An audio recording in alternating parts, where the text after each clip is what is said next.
በቁጥር በጣም ሊሚትድ የሆኑ ስራዎች ግን ሂውጅ የሆነውን ኢምፓክት የሚያመጡት እነሱ ናቸው። በአንጻሩ ደግሞ 80% የሚሆኑት ስራዎች ትርኪ ምርኪ ስራዎች፣ ስራ የሚመስሉ ስራዎች ኢምፓክታቸው 20% ነው።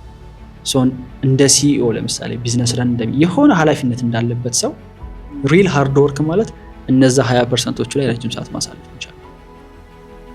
እና ያ የሚገርም ነገር ነው። ይሄ ሁሉ እኮ ያነሳ ነው ልጆቼን ስለ ገንዘብ ላውራቸው፣ ገንዘብ ይንኩ፣ ገንዘብ ላስፈራራቸው ወይስ አላስፈራራቸው አለ አይደለ? ገንዘብ እንዳትልኩ በጭራሽ ቦርሳችንም ጋር እንዲደርሱ ማናረግም የኢትዮጵያዊ ባህል ነው። ግን አሁን እንደነገርከኝ ግን ማስተማር አለብን። በጣም መወራት አለበት፣ መነካት አለበት። ልክ ነኝ አለበት። ፕላስ በደንብ ቅድም ሜንሽ እያደረኩልሽ ነበር። ቤት ውስጥ እኔ ከመመኛቸው ነገሮች መካከል አንዱ በተለይ አሁን ከትንሽ እድሜ ከሄደ በኋላ የገባኝ አይ ዊሽ ኃላፊነት ሰጥቶኝ አድጌ ቢሆን ነው። ዮናስ ይሄ 2,000 ብር ነው ወር 10,000 ብር ነው።